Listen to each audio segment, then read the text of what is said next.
ভারতের ইতিহাসের ভয়ঙ্করতম বিমান দুর্ঘটনা চারখি দাদরি মেড এয়ার কোলিশন বা চরখি দাদরি বিমান দুর্ঘটনা নামে পরিচিত।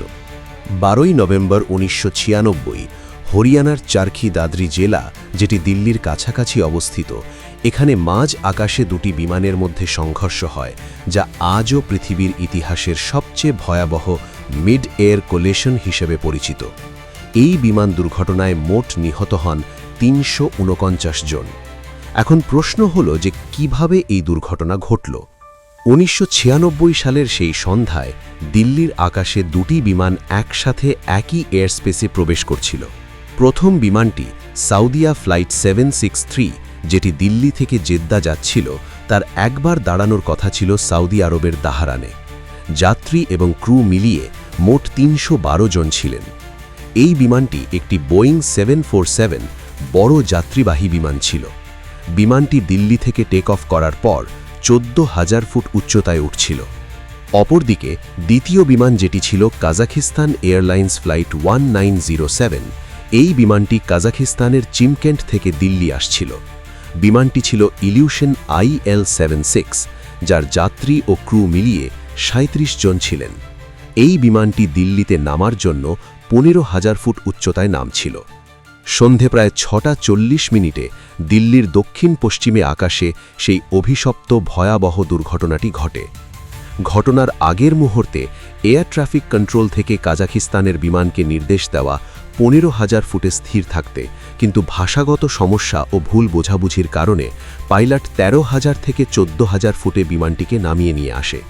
ঠিক তখনই সাউদিয়া ফ্লাইট 763 সেই উচ্চতায় উঠছিল। কয়েক সেকেন্ডের মধ্যেই দুটি বিমান মুখোমুখি সংঘর্ষ হয়। সংঘর্ষ হওয়ার সাথে সাথেই বোয়িং 747-এর ডানার সাথে IL-76-এর লেজ বা টেল আঘাত পায়। এর সাথে সাথেই দুটি বিমানই আকাশে ভেঙে যায় এবং আগুনের গোলার মতো জ্বলতে জ্বলতে নিচে পড়ে যায়।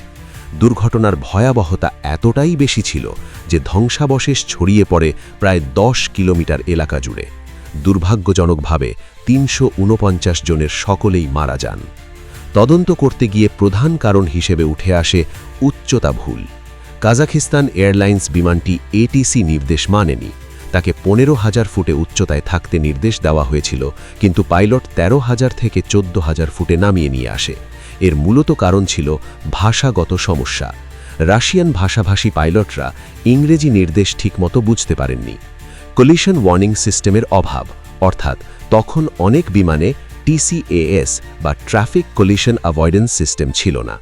তবে এই দুর্ঘটনার পর আন্তর্জাতিক বিমান চলাচলে বড় পরিবর্তন আনা হয়।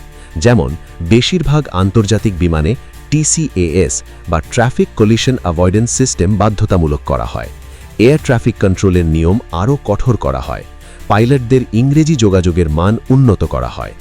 এই দুর্ঘটনার সবচেয়ে দুঃখজনক বিষয় হল পুরো ঘটনাটি ঘটে মাত্র কয়েক সেকেন্ডের ভুলের কারণে। যদি কাজাখিস্তানের বিমানটি নির্ধারিত উচ্চতায় থাকত, তাহলে ইতিহাসের এই ভয়াবহ দুর্ঘটনা হয়তো ঘটতই না। আপনাদের বক্তব্য আমাদের কমেন্ট করে জানাবেন, আর এরকম আরও ঘটনা জানতে আমাদেরকে সাবস্ক্রাইব করুন। আর আমাদের রহস্য ফাইল বাংলা চ্যানেলটি ভালো লাগলে পাশে থাকবেন লাইক এবং শেয়ার করে।